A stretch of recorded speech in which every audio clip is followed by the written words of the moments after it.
Eu quero primeiro, dizer que é uma satisfação enorme, um prazer conhecê-los. Dizer que, para mim, sobretudo, é uma alegria ver que o curso está em andamento. A gente pensa o curso, às vezes, um ano e meio antes, para que ele possa acontecer. E efetivamente, estamos aqui, conseguindo concretizá-lo. Mais uma edição desse curso aí. Várias pessoas já passaram por ele. E a gente tem o prazer de que isso seja possível também, que a sequência tenha se dado. Hoje vocês perceberam que está diferente aqui o clima. E eu pensei esse formato, e eu gostaria que vocês imaginassem o porquê desse formato. Gostaria que a gente já pensasse o porquê deste formato aqui. Claro que é um formato integrador, a gente consegue ver também, para além do professor, dessa ideia de autoridade também, a pessoa na frente, a gente consegue ter uma visão múltipla das pessoas que estão, dos sujeitos que estão compartilhando esse momento. Mas queria que vocês me dissessem, o que lembra vocês esse formato que eu apresentei aqui. Parece uma vagina. É uma vagina. É muito, é uma vagina. Então, veja, a aula de hoje é sobre feminismo, e eu estou aqui bem na função do... segurar aqui o... Para estimular o debate? Para estimular o debate, eu estou aqui numa função... Eu achei que era o garrafão da quadra de basquete. É muito melhor do que isso. Estou aqui na função de estimular o debate, porque, de fato, toda a luta feminista, vocês vão ver, a gente vai falar um pouco disso hoje, ela também é muito pautada na discussão sobre o corpo, na apropriação do corpo, nas violências que se dão sobre o corpo da mulher, em tabus que foram colocados historicamente sobre esse tema, e a gente tem que partir disso, de partir dessa aceitação culturalmente, para que seja considerado aí um tema absolutamente nosso, apropriado por homens, mulheres, por todas as diversidades. E eu vou falar muito disso sobre hoje. Então, também é acolhedor nesse sentido. Também espero que seja acolhedor nesse sentido. Um formato pensado a partir de uma experiência não só do próprio feminismo, mas da própria teoria crítica do Joaquim Herrera Flores. Eu sou muito companheiro dos meus irmãos, meus irmãos afetivos, a Carol e o Manuel, nessa linha de pensamento dos direitos humanos, que é a teoria crítica, que nos propõe, sobretudo, pensar de outro modo. E, muitas vezes, o pensar de outro modo está muito relacionado com práticas diferentes daquilo que a gente está acostumado. E romper práticas culturais, se subverter a essas práticas culturais, reagir ao entorno de opressões, vocês viram aqui com o Manuel, é algo que são estratégias da teoria crítica. Então, eu pensei que iniciar aí esse debate a partir dessa desconstrução daquilo que já vinha sido colocado como posto, porque a gente vai se habituando também, os hábitos, para mexer um pouco também com vocês, que é isso que o feminismo faz, rompe, estabelece essas rupturas com essas culturas tradicionais, com as tradições que a gente vai criando nas relações sociais. E também, ao contrário dos outros anos, eu coloquei o tema da arte, porque se alinha direitos humanos, o feminismo e a arte como movimentos justamente de ruptura das opressões. E é importante falar da arte e da cultura, porque, vejam vocês, a primeira perspectiva que eu gostaria de trazer é de que houve uma transformação muito grande no século XX da própria concepção de cultura. A Declaração Universal de 1948 trazia já a cultura como um direito humano. Está lá, é um dos artigos da Declaração. Mas é meramente formal. A ideia da cultura, naquele momento, é de uma cultura elitizada, de uma cultura que é de acesso às expressões artísticas. A ideia de cultura era você ir ao teatro, à ópera, às grandes expressões, ao balé, ao museu, aquelas visões de cultura de que é algo inatingível, para a maioria da população. Quer dizer, o problema da cultura era o problema do acesso à cultura, às expressões artísticas e culturais. Ao longo do tempo, mesmo no âmbito internacional, foi se transformando essa noção de cultura. A cultura também obviamente, expressões artísticas, culturais, de todas as categorias, mas ela é, sobretudo, a forma de pensar de um povo. né? Sobretudo, ela é os valores que esse povo estabelece nas suas relações de vida.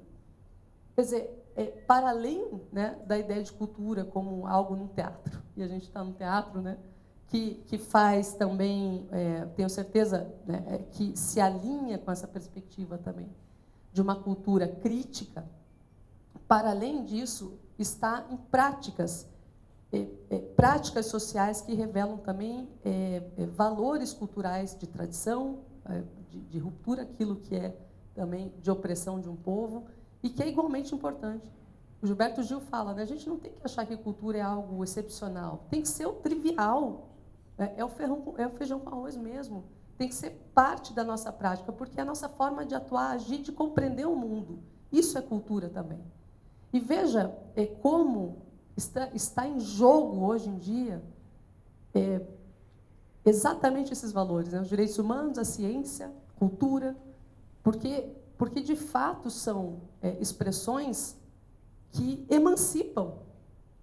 E um Estado autoritário, totalitário, não convive com práticas de ruptura, aquilo que é posto, dado como verdade única, uma pátria, uma única verdade, uma única religião. Então, não é possível tolerar sequer, e aí o discurso é da intolerância mesmo, essa diversidade cultural. E os ataques são frontais, e são bárbaros e violentos em relação aos direitos humanos, à cultura, à ciência, e a tudo aquilo que permite se emancipar daquele Estado, né, que coloca uma verdade única. Essa emancipação também se dá pela cultura. E a cultura tem o papel de reagir frente a essas estruturas de dominação, assim como o feminismo, assim como a perspectiva crítica dos direitos humanos. A crítica, né? Muitas vezes aquela tradicional, não tanto. Né? E aqui está a ligação entre os temas da aula de hoje, do feminismo, da cultura e dos direitos humanos na perspectiva crítica, como algo que permitiu a gente entender a complexidade das relações sociais e a importância desses movimentos, né? Para que a gente chegue aqui com uma outra forma de ver o mundo, né? Mais diversa. Bom, só para introduzir, né? Então, ao longo da minha apresentação, eu vou apresentar alguns quadros, eu passo junto algumas fotos, alguns quadros de movimentos sociais ou de expressões culturais para incentivar o debate. Esse quadro se chama Derramamento de Sangue, da Marcela Cantuário, que é uma artista aqui carioca, brasileira. Quando, logo, né, depois do movimento Ele Não, logo depois da eleição do Bolsonaro, onde ela traduziu, né, se expressou com muita dor esse momento, né, porque mostra não só a devastação ambiental, o impacto que isso teria nas mulheres, na sociedade como um todo. Então, é uma obra muito, muito forte, muito impactante do momento que nós estamos vivendo. E nesse sentido também, né, a cultura, essa forma de expressão cultural, também é registro histórico, simbólico das lutas, né?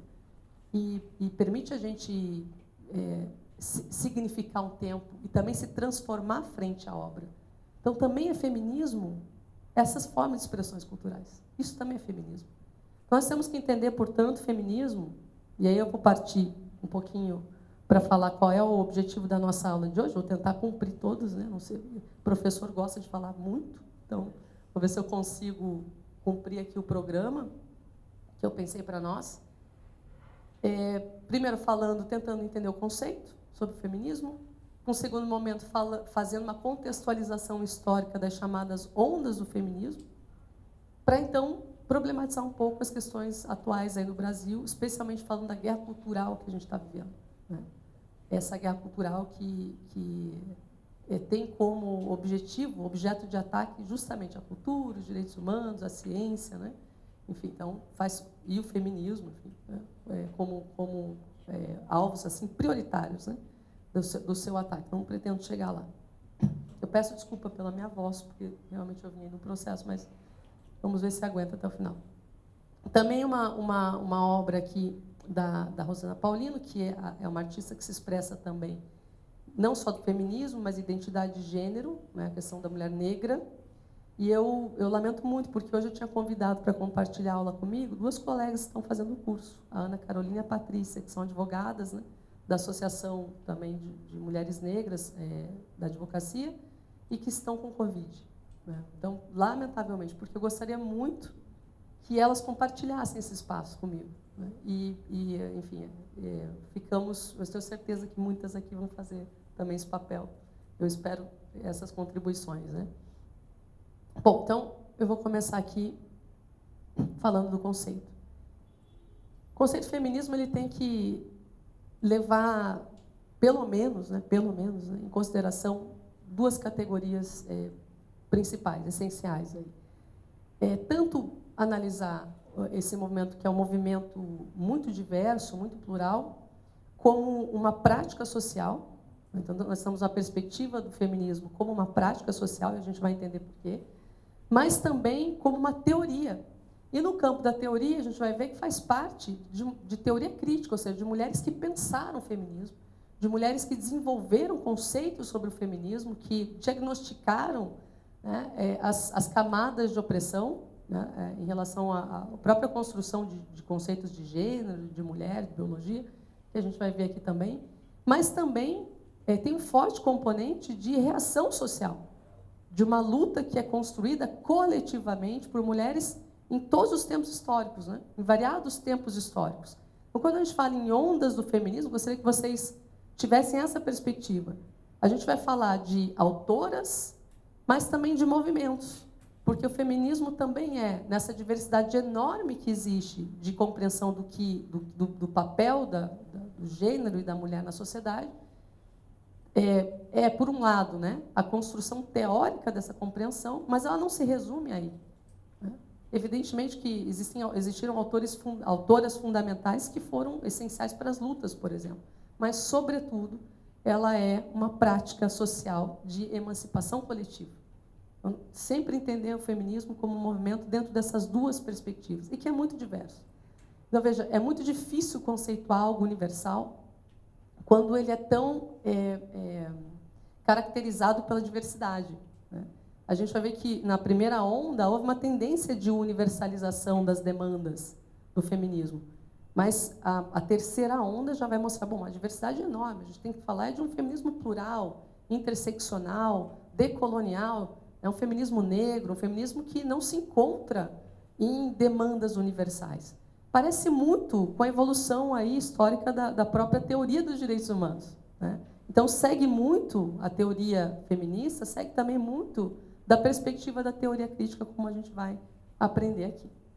Então, enquanto prática social, nessa perspectiva que eu coloquei, é uma forma de ação coletiva, não centralizada, né? Porque não existe um movimento que pode falar em nome de todos, todas, né? As construções, não existe, ninguém está legitimado, autorizado a fazer isso.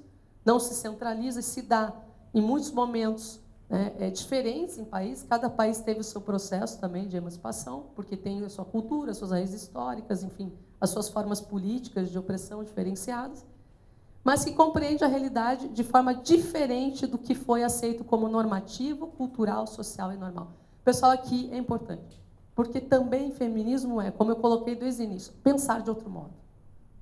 Para o feminismo, tem que pensar de outro modo. Por que é pensar de outro modo? Porque aquilo que estava sedimentado como uma prática aceita, tradicional, né, colocada como natural, naturalizada, e esse termo é muito fundamental, quando a gente naturaliza a submissão do outro, quando naturaliza, né, que há uma inferioridade nessa relação por uma questão componente biológica, por exemplo, né?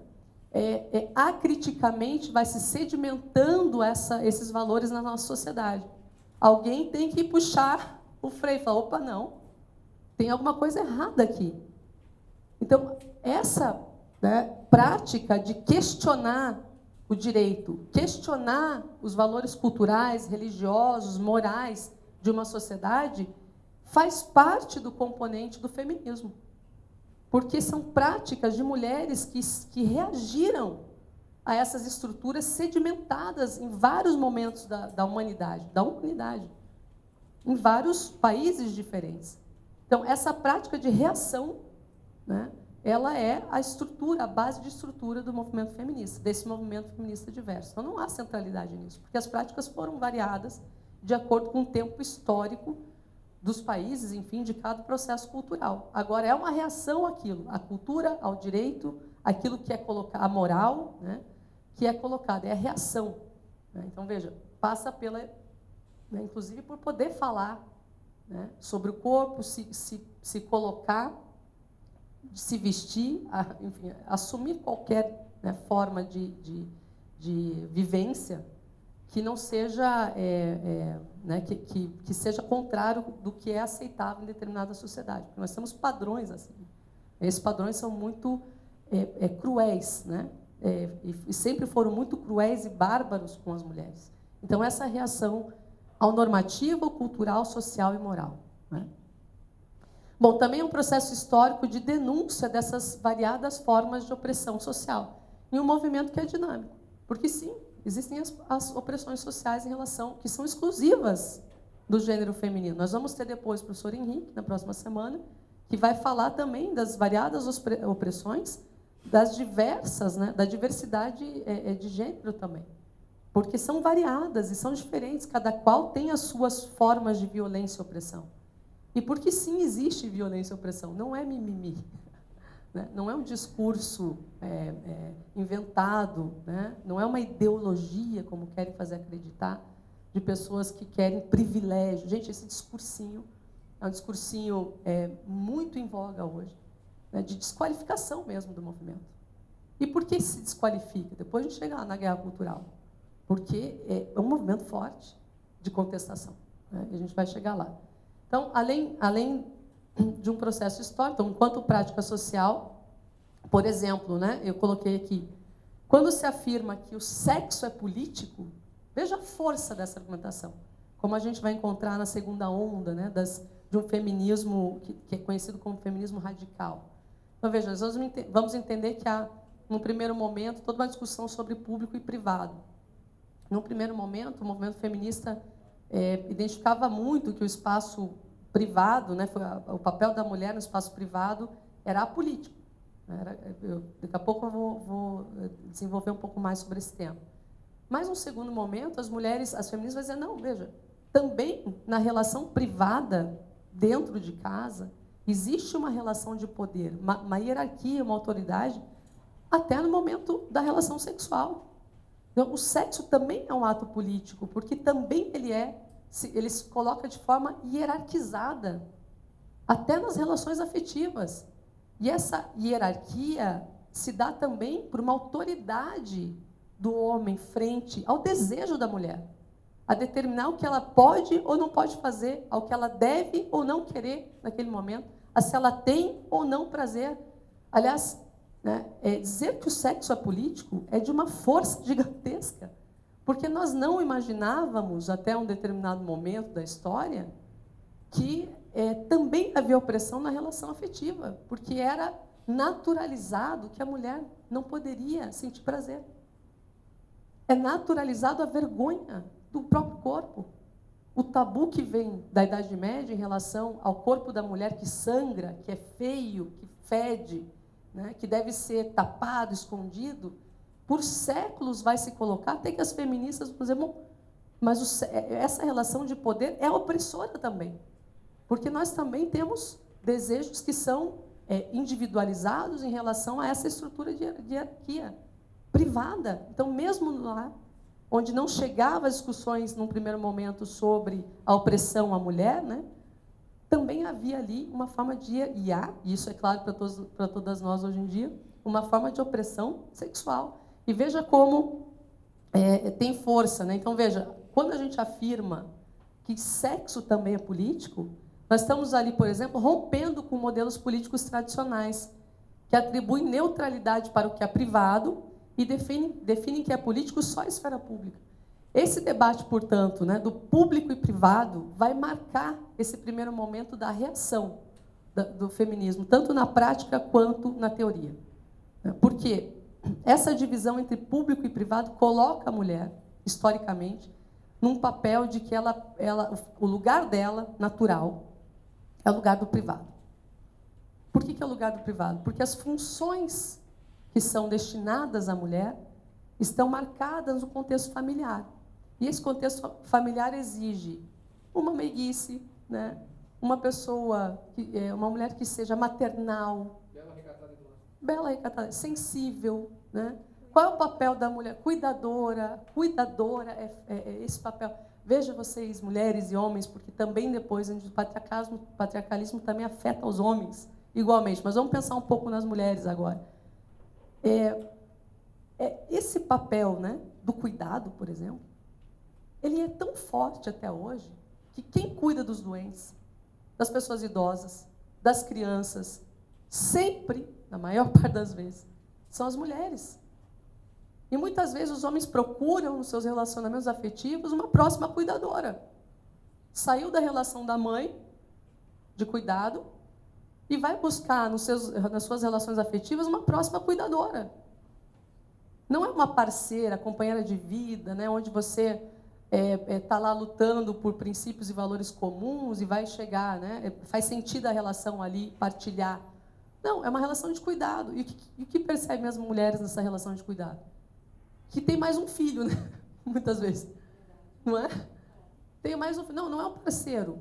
Veja, não é um parceiro, é um filho mais que você ganha. Eu vi uma notícia esses dias que nessa chamada para cadastrar os jovens a votar, né, de 16 anos, alguém do Tribunal Eleitoral que dizia assim, as meninas chegam sozinhas, as meninas que vão lá se cadastrar chegam sozinhas com os documentos, ok. Os meninos chegam com as mães e os documentos estão com as mães. Sequer levam os documentos, né, os seus próprios documentos para lá. Porque é um sistema de cuidado que a gente vai reproduzindo, inclusive na nossa maternidade. E falam, bom, mas as mulheres reproduzem o patriarcalismo. Óbvio, não foi ensinado a pensar de outro modo. Não nos foi permitido pensar de outro modo. Essas relações de poder que estão também na esfera privada e, sobretudo, na esfera privada. Na diferença de criação da menina e do menino. Na diferença da cultura no que pode brincar, no que não pode brincar.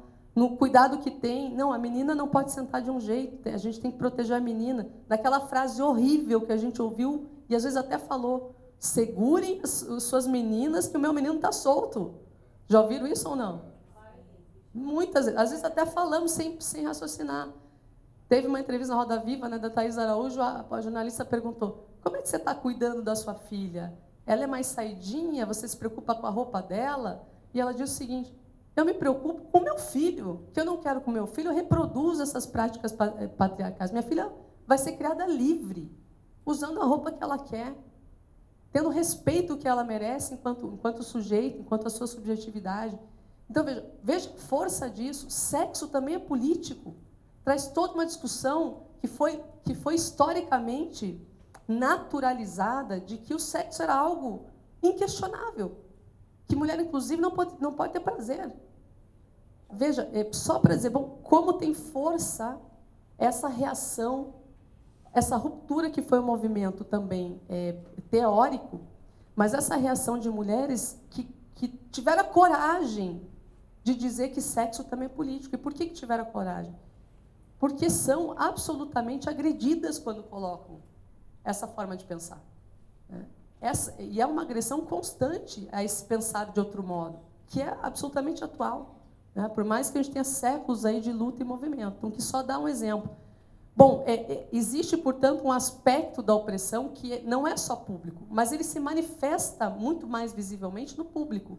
E por que se manifesta mais visivelmente no público? Porque o público é o espaço da força, né? Da representação masculina. O Estado é androcêntrico, o que quer dizer? Ele foi pensado por homens, para a manutenção do privilégio masculino. O espaço público requer segurança. Tem que ser uma mulher forte, firme, que saiba se comportar e agir como um homem, que se coloque como um homem. Então, veja, no espaço público representa o poder a figura do varão, né? Do varão, que a gente fala em espanhol, do masculino. Então, toda mulher que busca interromper esse processo, busca participar e enfrenta essa estrutura patriarcal, ela é questionada no seu comportamento. E é atacada na sua subjetividade, inclusive pelas mulheres. Né? Quando formam liderança, quando se candidatam, quando se colocam na OAB, quando participam dos processos de luta em variadas áreas, na saúde, né, em qualquer área, né? Bom, então, o que a gente percebe? Não, ou ela é muito masculina, né, ou ela não sabe liderar, ou ela é muito frágil para liderar, ou ela é muito sensível. Então, veja, esse argumento de que a mulher é sensível, ou ela é forte como um homem, e aí ela vira um homem, então a autoridade ela é aceitável supostamente porque ela cumpriu os papéis, né? Mas ou ela não é autorizada, porque ela é muito sensível e cabe a ela desequilíbrio, louca. Ela é louca. Não, isso é clássico, né? A mulher é louca. Não, é louca. Nossa, veja que louca. Estabeleceu lá um controle de horário na empresa. Uma mulher louca, doida, de pedra. Porque a loucura, essa ideia de loucura, a categorização de uma mulher louca, está muito vinculada exatamente a essa ideia de sensibilidade, desequilíbrio emocional, típico das mulheres, vejam bem. São todas desequilibradas, são todas loucas, né? Porque no espaço privado, a visão da mulher é justamente dessa fragilidade. A mãe protetora, cuidadora, que é sensível e cabe a ela o papel de amar os seus filhos incondicionalmente, amar a sua família, amar o seu marido, está lá para atender as demandas daquela família. Não importa se ela se anule nesse processo. Nem está pensando na mãe, naquela que cumpre esse papel. Para quê? Mãe dá conta, né? Então, até hoje a gente reproduz essa ideia de que agora não tem nada de sensibilidade. Desculpa, foi um discurso construído sobre também o espaço privado. Então, veja, num primeiro momento, né, a gente tem a opressão tanto visibilizada nesse espaço que é tipicamente, desde a antiguidade clássica, masculina, que é o espaço público, do debate, né, da construção da sociedade, onde as mulheres eram proibidas de participar, e pouco a pouco a gente foi, né, vencendo esse espaço público, mas até hoje a gente tem as opressões por essa participação no espaço público, que é o que eu acabava de colocar aqui. Nós ocupamos, de fato, os espaços públicos, mas ganhamos menos. Somos mais discriminadas. Somos constantemente retiradas de legitimidade. Uma professora que chega com doutorado em sala de aula, né, não goza da mesma credibilidade que um professor mais jovem sem doutorado, por exemplo. Você tem que mostrar capacidade, condições. Você tem que demonstrar que você está ali, que realmente você conseguiu. Agora, imaginem vocês, se uma mulher com doutorado, né, passa por esse tipo de discriminação, uma mulher que não tem doutorado. Uma mulher que, por exemplo, tem várias camadas de opressões simultâneas dessa realidade, né, por classe social, por condição material, pela questão racial, né. Bom, qual é a condição, né, no público também dessa mulher? A gente vai ver que tem diferenças, o feminismo também demonstrou isso. Bom, o que importa aqui é que o movimento feminista demonstrou que existem opressões tanto na esfera pública quanto na privada.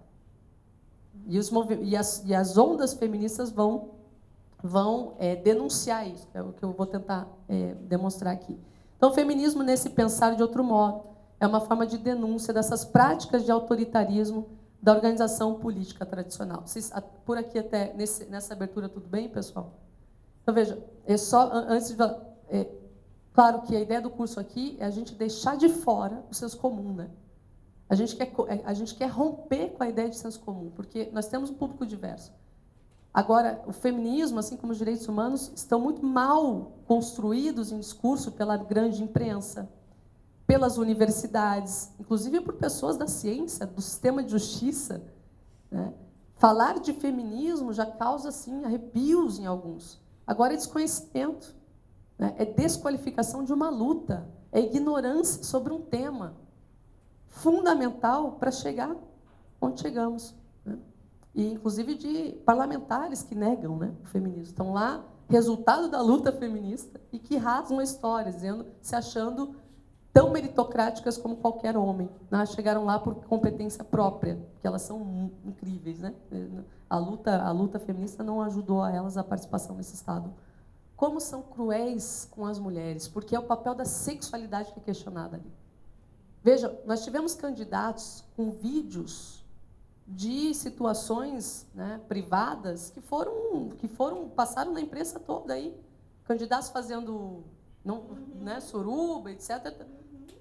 Se isso acontecesse com uma mulher, ela teria que sair do país, Inclusive, existem meninas que fazem aborto porque foram estupradas e não podem ficar na cidade. Tem que trocar de nome, tem que trocar de nome. Então, quer dizer, como é naturalizada a ideia de que homens podem ter liberdade sexual, inclusive quando são casados, isso não está em questionamento, e a mulher é questionada justamente na sua escolha sexual e em relação à sua maternidade. Então, se tem uma mulher que decide por levar como ato político uma filha nas suas campanhas, etc., ela é absolutamente questionada, como que passa com a Manuela Dávila. Tiram foto da sua filha para expor na internet. Pessoas que vão lá e violam, né, o direito de imagem de uma criança para atacar, atingir uma mulher. Ameaçam de morte, enfim, ameaças de todos os níveis. Não é pela posição partidária, muitas vezes, que essa mulher... Porque as mulheres de direita, de esquerda, de centro, sofrem o mesmo tipo de discriminação na esfera pública. Como a gente julga a maternidade? Existe abandono paterno em um número extraordinário no nosso país. Homens que deixaram de cuidar dos seus filhos, abandonaram. Né? Agora, o julgamento, e nós temos que... É difícil, mulheres, mas a gente tem que parar de julgar a maternidade alheia. É difícil, porque a gente faz isso. A gente faz isso com a nossa irmã, a gente faz isso com a nossa amiga, a gente julga, não, mas veja, essa mãe estava onde? Que a menina, né, a perna da menina no carnaval teve um acidente gravíssimo e a mãe estava onde? Ah, a mãe estava no bar bebendo cerveja. Ninguém perguntou, e o pai estava onde? Não, quando o pai aparece, o pai é um... Nossa, olha que belíssimo pai. O pai tira foto lá de fim de semana, coloca no Instagram. Nossa, esse é o pai que nós queríamos. Rodrigo Hilbert do padrão de pai. Porque veja, porque a função, não é a função dele. Então, quando ele cumpre esse papel, ele é um herói, né? É o pai, a figura do pai herói. E para a mulher, não, é sempre uma crítica. Se ela sai e deixa o filho em casa, ela é uma mãe desnaturada. Se ela fica em casa e não sai, ela não sabe se divertir. Se ela tem um primeiro filho e não tem um segundo, ela é questionada. Se ela não quer ter o filho, ela é questionada também. Se ela quer abortar, ela não pode. Tudo errado, não tem conduta. Né? As expectativas todas são frustradas, porque para o nosso papel é questionável. Para a expectativa social é que a gente cumpra de novo aquela ideia de ficar em casa no papel e na função de cuidado, sempre. Sem pensar na sua subjetividade, naquilo que é permitido também do ser humano, de pensar, agir, querer, desejar, né? Ter prazer. Porque também é um tema, o prazer também é um tema, o prazer feminino. Não, e tem mulheres, há um movimento de mulheres falando do lado ruim da maternidade, conseguindo expressar também. E são absolutamente criticadas por isso. Olha, eu não gostei de ficar grávida. Não, porque não pode dizer que não gostou de ficar grávida, tem que dizer que é lindo, gente, é maravilhoso. Também pode ser lindo, estou dizendo que ele não é lindo também. Mas não pode ser que as experiências sejam múltiplas, que não seja lindo para todo mundo, que as pessoas... Pode ser que mulheres sofram violência obstétrica, e é absolutamente comum, e sofrem, porque pode ser que, né, seja uma experiência, inclusive, traumática para muitas de nós. Então, a maternidade, esse mito da mãe maternal, é um mito que a gente acreditou, naquela visão também do casamento feliz, no mesmo pacote. E é um pacote que foi vendido para nós, né? A felicidade era o casamento na indústria cultural do consumo. As histórias são sempre as mesmas, elas se repetem. Veja, existem cineastas que fazem pesquisa dizendo que a maior parte dos filmes, por exemplo, da indústria americana, norte-americana, estadunidense, para ser mais específico, quando tem mulheres, são mulheres falando sobre homens. Veja que curioso. Então, todos os diálogos são voltados aos homens, né? A vontades em relação aos homens. Então, parece que não há diálogo possível que passe pela descentralização da figura masculina. Isso também é uma denúncia do próprio movimento feminista. Olha, por que a gente tem que sempre estar falando de homem? Qual é o problema? Bom, então a indústria diz o que a gente precisa realmente para a felicidade está lá no término do casamento. É aí que começa a desgraça, na verdade, porque isso que é colocado, né, como felicidade, agora a indústria tem percebido, e evidente, eu que tenho filho pequeno, sou mãe solo, tenho filho pequeno, a gente percebe que existe também, o movimento também afetou lá. Os filmes infantis, por exemplo, não são mais, né, voltados para a princesa. Veja, a Pequena Sereia, a mulher perde a voz para ficar com o príncipe. ela aceita, ela canta lindamente. E ela aceita, em nome do seu amor, se calar. Um sucesso mundial. E a gente amou o filme, canta as músicas, tudo, e as crianças acham lindo, né, o papel que foi destinado, mas a verdade é que ela foi silenciada por um amor. Porque essa história do silenciamento da mulher pelo amor, que amor é esse? Né? Hoje não. A história são das duas irmãs, da menina que tem um conflito com a avó, da estrutura familiar, da menina que quer desbravar o mundo. Veja, são outros valores que são passados. O casamento, a ideia de que a felicidade está num sentido amoroso, aquela letra, pessoal, que é impossível ser feliz sozinho, é mentira. É bonito poeticamente, mas a gente tem que se amar antes de ter qualquer relacionamento, de aceitar qualquer relacionamento. O bonito é se amar primeiro. A felicidade está na nossa dignidade, porque a gente se sujeita, por insegurança, a ficar num relacionamento falido em todos os aspectos, muitas vezes. É falido financeiramente, é falido afetivamente, principalmente, né? É falido no sistema de cuidados, porque você tem que aguentar uma pessoa lá que você carrega, desculpem, e carrega muitas vezes. E muitas vezes é agredida, é estuprada, é violada diariamente, e tem que aguentar em nome do papel social que a mulher tem que ter casada. Ah, porque a mulher solteira não presta. No fundo, ela é puta. Né? Aliás, a mulher solteira é uma ameaça para as outras mulheres. É uma ameaça, porque ela não é convidada para os jantares da família. Nos casamentos, ela é julgada. Quando você vai casar? Num segundo momento, eu falei, então, feminismo como prática social, isso está entendido, certo? Essas reações que a gente foi tendo ao longo, historicamente, contestando, né, esses valores. Mas por que é assim? Por que eu tenho que me comportar e agir assim? Então, essas resistências, que são múltiplas, multidimensionais, que foram colocadas por mulheres ao longo da história. Mas também como teoria crítica. E aqui, veja, a gente tem uma feminista, Célia Amarós, que é da Espanha, que ela vai dizer que o feminismo também é uma teoria crítica que irracionaliza a visão estabelecida da realidade, para possibilitar uma nova visão, uma nova interpretação da realidade, uma ressignificação dessa realidade. É uma teoria que permite ver as coisas que, sem essa teoria, a gente não consegue enxergar. Não consegue ver o contexto de opressão que nós estamos submetidas e submergidas. Não é? O acesso ao feminismo supõe a aquisição de um novo marco de referência. Novos óculos mesmo, né? Como se a gente pegasse, né, novos óculos para ter uma nova visão, pouco a pouco, de uma realidade distinta daquela que a gente estava até então enxergando, que é aquela compartilhada pela maior parte da gente. Então, tanto na prática quanto na teoria, o feminismo ajuda a gente a desconstruir o que está posto, como eu falei, tanto normativo, quanto cultural, quanto moral, e é isso que ajudou. E é essa desconstrução que faz com que a gente chegue, né, no século XXI, talvez não tão diferente como deveria pelos avanços. É porque há resistência. Né? A opressão, ela resiste também. Ela é um sistema de resistência a essas mudanças. A gente tem avanços e retrocessos. Mas meninas e mulheres, né, todos, e homens que estão aqui, e todos os gêneros, né, que estão aqui, quero dizer o seguinte, não tem volta, viu? Não tem volta. Uma vez a gente picado aí pela teoria crítica, uma vez a gente picado pela teoria feminista, não tem como pensar e voltar a reproduzir os valores, porque é um aprendizado mesmo. E a gente percebe, muitas vezes, na maternidade, que a gente reproduz coisas.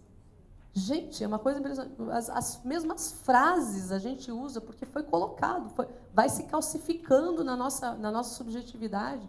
E quando você vê, você está repetindo a sua mãe. E é tremendo você se dar conta disso, não é? Como mãe, quando você faz isso e se dá conta de que está fazendo isso, machuca, né? Porque a gente reproduzir esse sistema machuca. Quando você se dá conta, é uma libertação. Eu não vou por esse mesmo caminho. Né? Meu filho, esses tempos, bom, uma família super machista, etc. Meu filho caiu, estava meu irmão, que é bolsonarista, enfim, super machista, etc, etc. Já bateu na esposa dele. O meu filho caiu e ele falou, levanta que o homem não chora. Meu filho tinha 3, 4 anos. Eu falei, Nicolás, pode chorar à vontade. Você pode, tem todo o direito de chorar. Porque o patriarcalismo também fez isso com os homens. Os homens não podem sofrer muito, muito. Até hoje. Veja bem, a depressão masculina é muito do resultado também das práticas patriarcais. Por quê? O homem não tem amigo. Ele só tem que se expor no coletivo mostrando a sua virilidade. Quanto que ele é bom sexualmente, quanto que ele é bom na conquista, o quanto ele é bom profissionalmente, o quanto ele é viril, o quanto ele é bem-sucedido, o quanto ele é forte. Então, essa fortaleza toda que vem, às vezes, da figura do pai, né, presente, muitas vezes, que é absolutamente distante, é uma relação familiar de distância e medo, porque a educação paterna ela vem pelo medo, não pelo afeto. Os homens nunca tiveram, na maioria das vezes, conversa de proximidade com seu pai. Existem rodas de homens, existe um documentário que se chama O Silêncio dos Homens. Grupos de homens que se reúnem, né, demonstrando, por exemplo, que abraçar é possível, que refazer o contato com o pai, dizer que o ama, né, estabelecer esse afeto também é importante. Porque nas relações públicas e privadas cabe só a fortaleza. E essa fortaleza deprime. E a depressão pode se transformar em alcoolismo, em outros tipos de vício, em violência doméstica. Então, também patriarcalismo e emancipar-se dessa estrutura naturalizada para o homem também é fundamental. Então, qual é o outro comportamento possível? Primeiro, é sair desse binarismo de homem e mulher, no papel que são colocados desde a infância.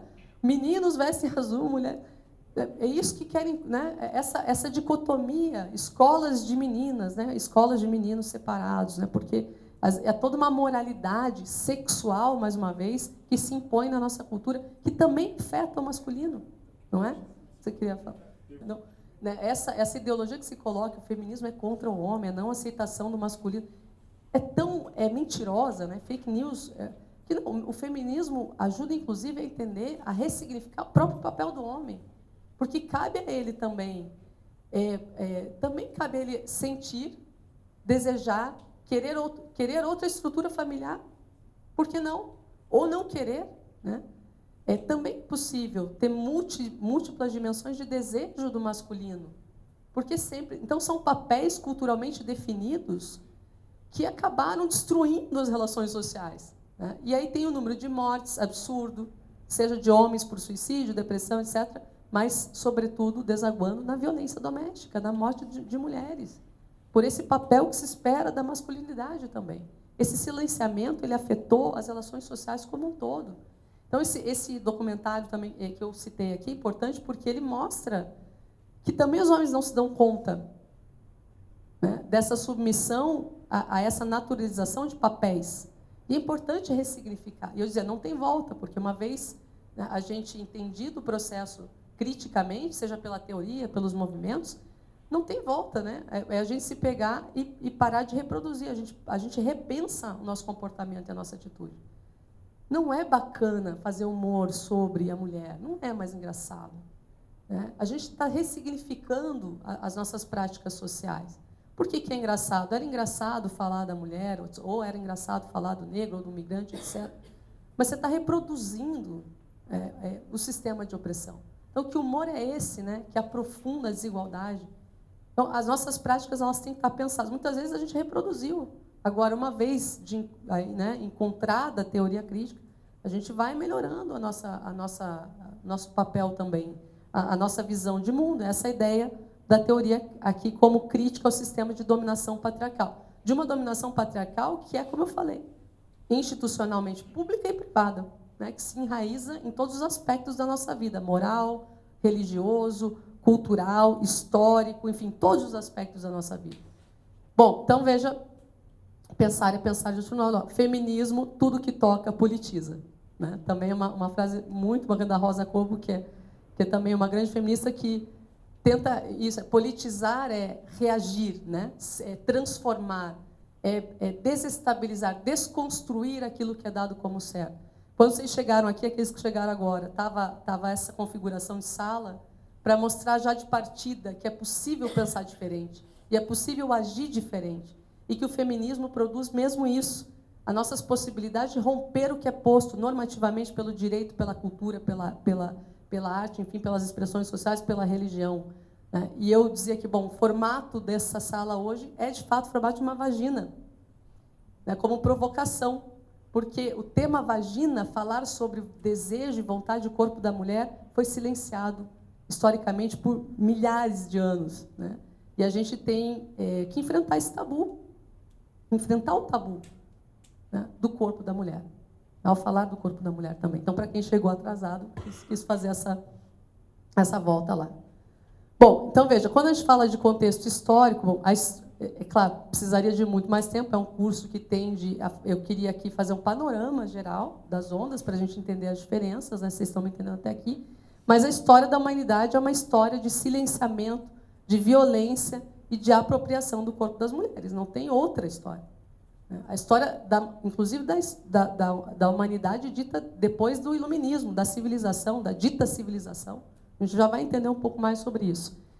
O direito, desde a origem do direito, nós somos formados em direito, mas, né, o Manuel não é, porque ele fala que ele não teve esse azar, ele é filósofo. Desse problema ele não sofre, mas quem é da área do direito percebe o quanto o direito é patriarcal, né, até os dias de hoje. A gente vai numa luta. Bom, até os dias de hoje, por exemplo, em ter uma portaria que impede que a mulher faça, né, uma cirurgia para não ter mais filhos. Tem que ter autorização do marido, né, nos dias de hoje. Não é? Bom, recentemente, um Código Civil que colocava, né, a mulher sob tutela do homem. Não podia contratar, não podia... Enfim, tudo estava submetido a uma decisão do homem. Recentemente, é muito recente. Então, o direito ele foi legitimando essas práticas. A gente vai entender por quê. Mesmo os liberais vão, né, fortemente estabelecer sistema de privilégios, né, masculinos. Então, a maior participação das mulheres no espaço público se deu com as guerras. Isso é importante, porque todo momento, né, que existiram os grandes conflitos, as mulheres foram colocadas para o espaço público para substituir a mão de obra masculina. E é nesse momento geral que há uma tensão possível de ocupação também desses espaços públicos, mas sempre de uma forma desvalorizada, com menores salários, né, com uma maior carga de trabalho, diminuindo a importância dos trabalhos, porque é um trabalho de substituição da força masculina. Né? Mas a gente vai ver que esse movimento empurra e ajuda a tensionar as estruturas do espaço público também. Então, só para contextualizar um pouquinho. E aí, para a gente entender melhor o movimento feminista, tanto como eu falei, de praxis social quanto teórico, algumas sistematizam nessa ideia de ondas do feminismo. E a questão das ondas do feminismo, veja, pessoal, é só uma sistematização. Não tem começo exato. Começou na data tal, na década tal, terminou. É um panorama que a gente tenta dar de mudanças desse movimento que é dinâmico. Né? Mas é importante a gente fazer essa sistematização, porque vai demonstrar, pouco a pouco, as alterações desse momento, né, esse movimento. Mas uma onda, ela vai e volta, né? Ela vai e volta, ela se ressignifica. Também ela ajuda a gente a interpretar os grandes momentos desse movimento que é dinâmico. É difícil, né, tentar demonstrar. Agora, a primeira onda, não é por acaso que é também... E aí eu vou falar um pouco dessa, eu vou até pedir um pouco mais de tempo do intervalo, a gente vai fazer um intervalo daqui a pouquinho, né? Só para falar um pouco dessa questão da primeira onda, porque ela coincide com o surgimento dos direitos humanos. E aqui eu acho que é fundamental a gente, nesse curso, prestar atenção nisso. Os direitos humanos, como conhecemos hoje, esses direitos humanos que conhecemos hoje, têm data e lugar de nascimento. Esqueçam aquela ideia, lá na Antiguidade Clássica, no Código de Hammurabi, né, que falam, às vezes, na academia. Esqueçam, o que a gente entende hoje de direitos humanos é fruto das revoluções liberais. Isso explica muita coisa da teoria tradicional dos direitos humanos. E o feminismo também surge daí, como um contraponto. Né? As mulheres que perceberam, opa, nós não estamos nesse movimento revolucionário, tem alguma coisa errada aí nesse discurso.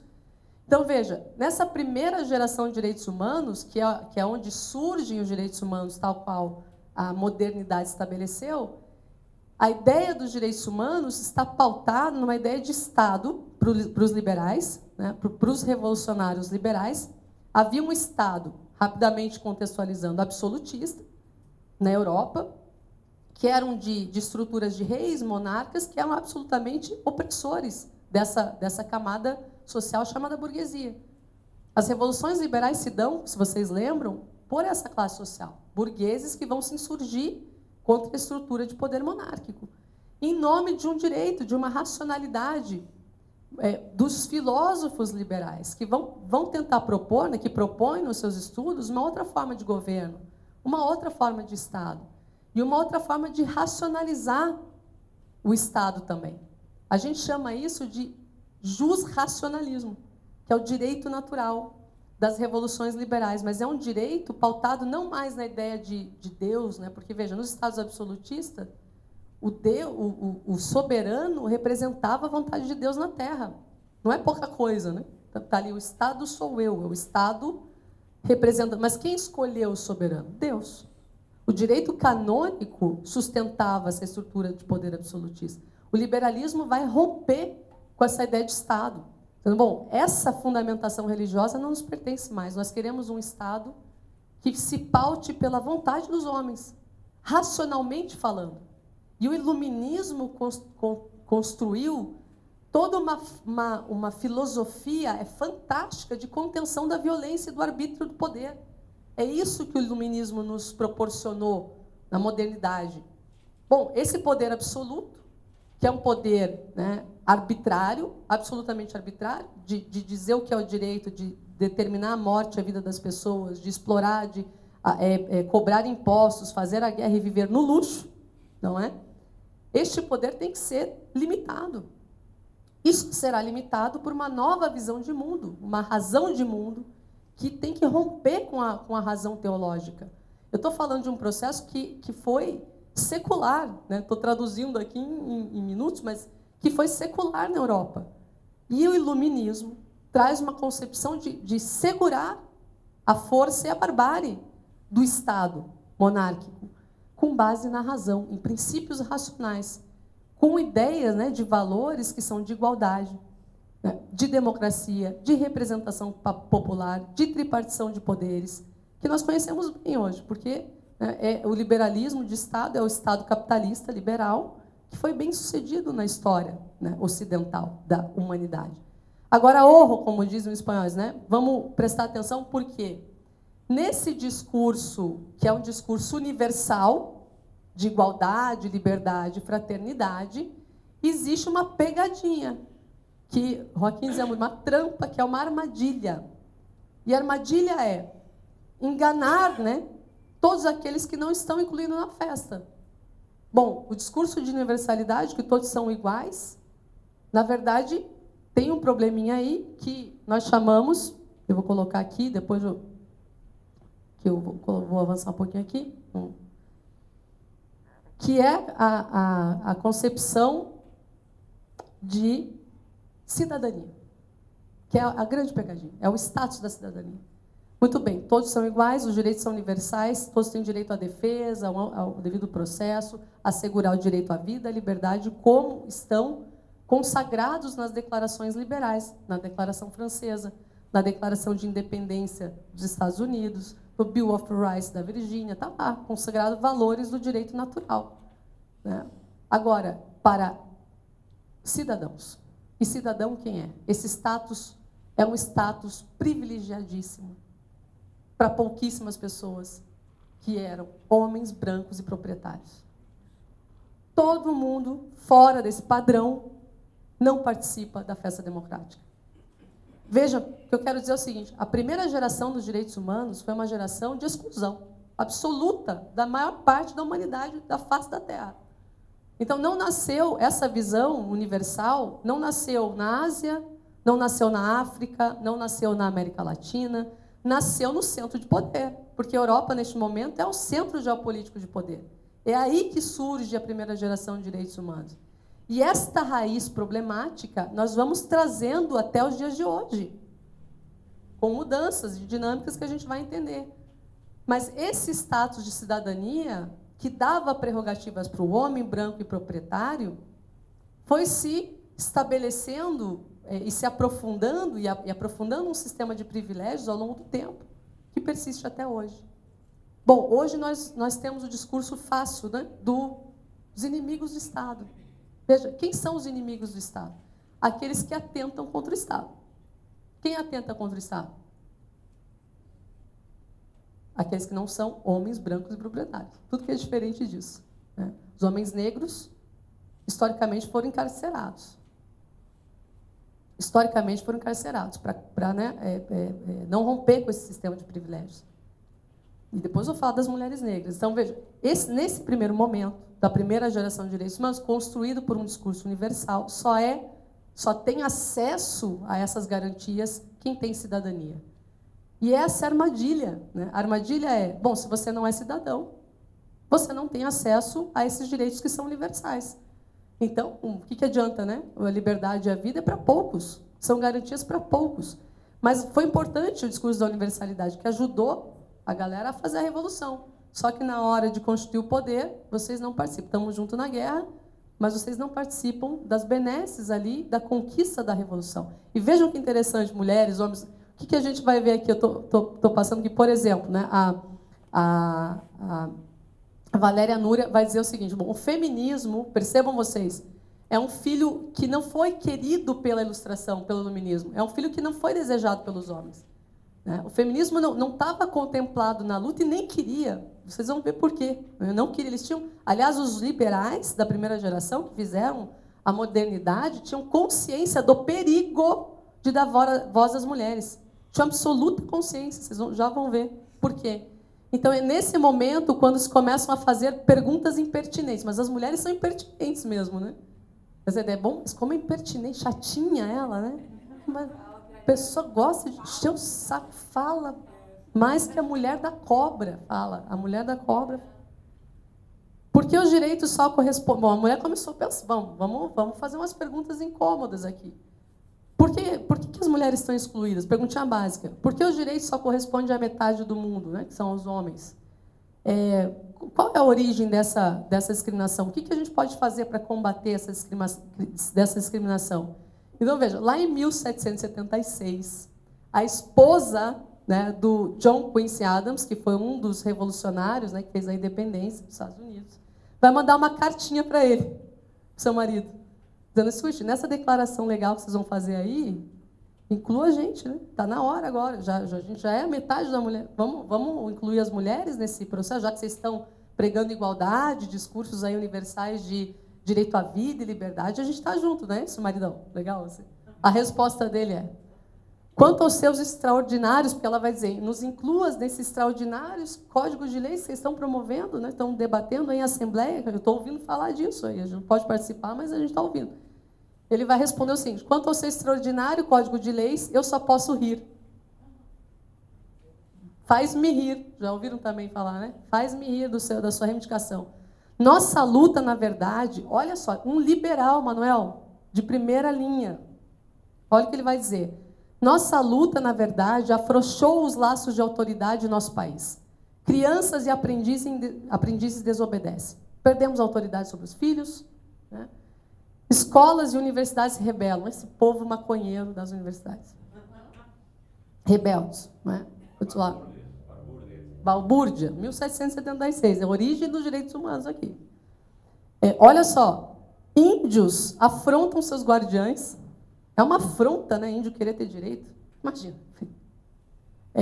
E os negros se tornam insolentes. Negro insolente. A figura do negro insolente. Que no racismo, né, historicamente se coloca, é o negro insolente, é o negro que não aceita a opressão. Bom, mas a sua carta, vejam, mulheres, isso aqui é tremendo, né? Mas a sua carta é a primeira indignação de uma tribo mais numerosa e poderosa do que todos esses descontentes. Esteja certa, nós estamos suficientemente lúcidos para não abrir mão do nosso sistema masculino. Eles sabiam. Eles sabiam, né? Eles sabiam, nesse momento histórico, que a força, se incluísse ali, eles perderiam a estrutura de poder que ia institucionalizar o sistema de privilégio masculino. Vocês percebem até aqui? Eles sabiam, estavam conscientes. Não é que estavam desalienados do seu tempo, eles sabiam o que estavam fazendo, porque a gente olha a leitura da história para esse contexto, é absolutamente fantástica, né, mano? É a história contada como é o grande momento da revolução, da civilização humana. É o marco do nosso paradigma civilizacional. A gente está falando do marco do nosso paradigma civilizacional, dos direitos humanos tais quais nós conhecemos hoje. De homens que não aceitavam negros, que não aceitavam indígenas, que não aceitavam imigrantes desde a sua origem, mas que colocaram um discurso universal.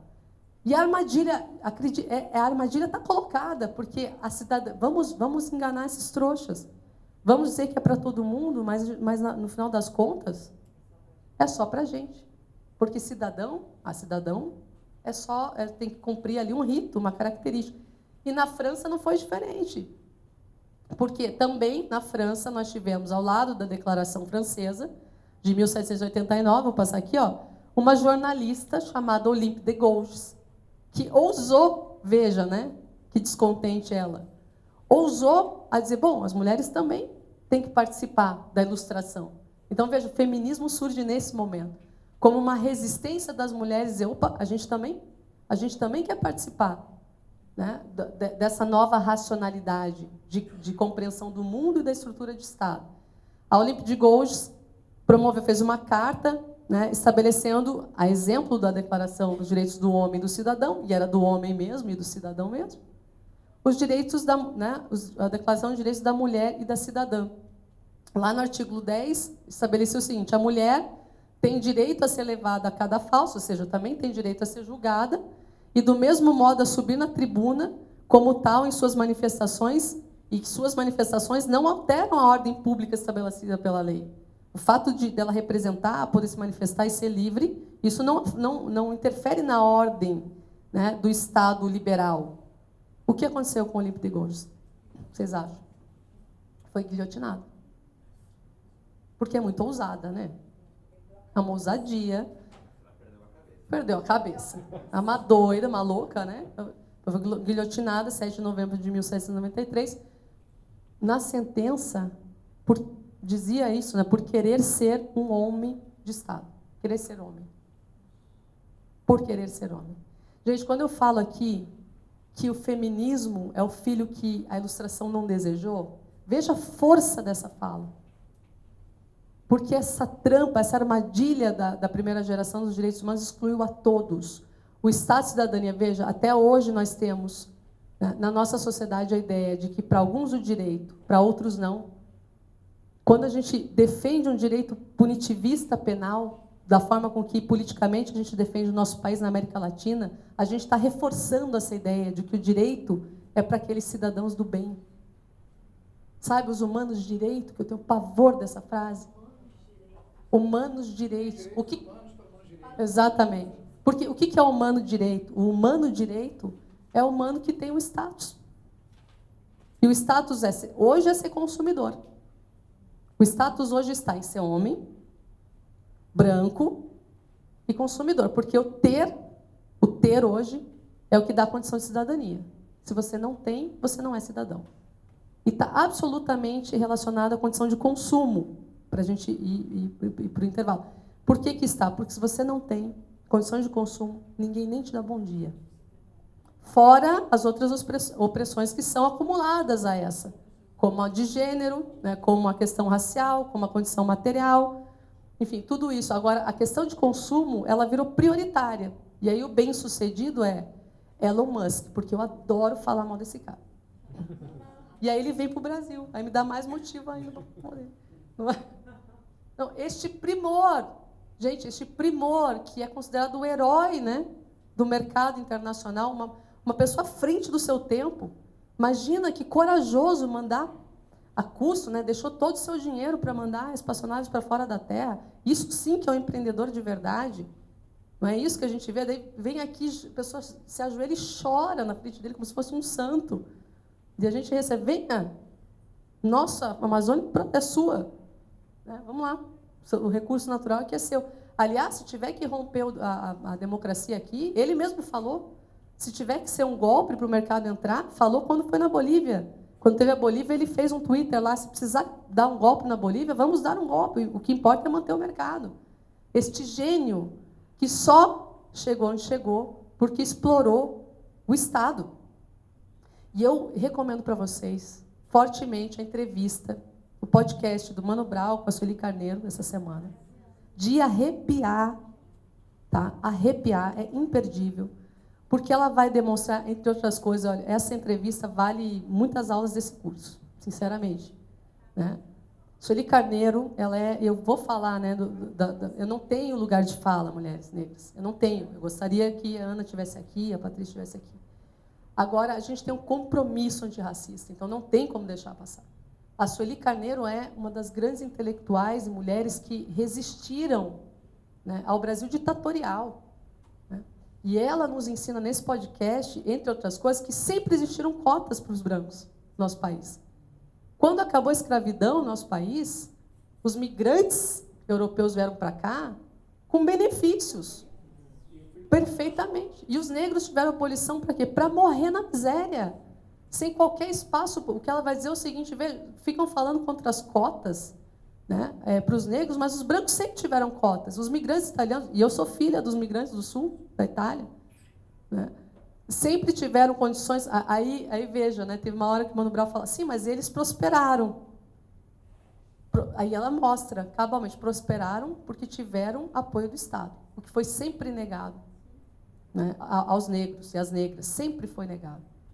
Então, vejam essa entrevista, porque ela tá extraordinária, e vai desmistificar essa ideia de meritocracia, né, que esse sujeito vem aqui tentar representar. Então, veja, a ideia do consumo você só é respeitado quanto mais poder de acúmulo você tem na sociedade.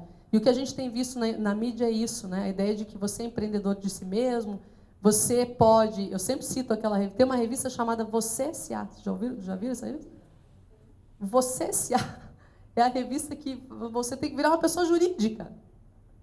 Porque você tem que seguir os mesmos padrões, né, de mercado, como se fosse... Bom, línguas, você tem que se colocar ativamente, porque só vai vencer se você der o sangue, acordar cedo, né, e der o sangue até a última hora do seu dia para ser uma pessoa bem-sucedida. E quantos dão sangue nunca serão bem-sucedidos nesse sistema de desigualdade social? Porque as desigualdades são estruturais. Não saem do mesmo ponto de partida. Está muito distante um ponto de partida do outro. O fato de você ser branco já te dá uma partida muito lá na frente, mais longamente lá na frente. Então, a gente tem que reconhecer o sistema de privilégio branco, é verdade. Bom, então, eu queria trazer, nesse primeiro momento, eu sei que tem um intervalo, e eu não sei se vou conseguir terminar a fala de hoje, mas vou tentar avançar, trazer esse como a primeira onda do feminismo, e eu vou seguir um pouco falando ainda disso depois do intervalo, surgiu junto com a primeira geração dos direitos humanos, mas surgiu incomodando, cutucando. Cutucando e morrendo por isso. As mulheres foram mortas, né, porque reivindicaram. Depois de um passado na Europa, de um processo, né, estatal, institucionalizado pela Igreja, como você muito bem colocou, da Inquisição, da caça às bruxas. Veja, nem a história refaz, nem historicamente a caça às bruxas, a Inquisição da Igreja Católica às mulheres, foi contada corretamente.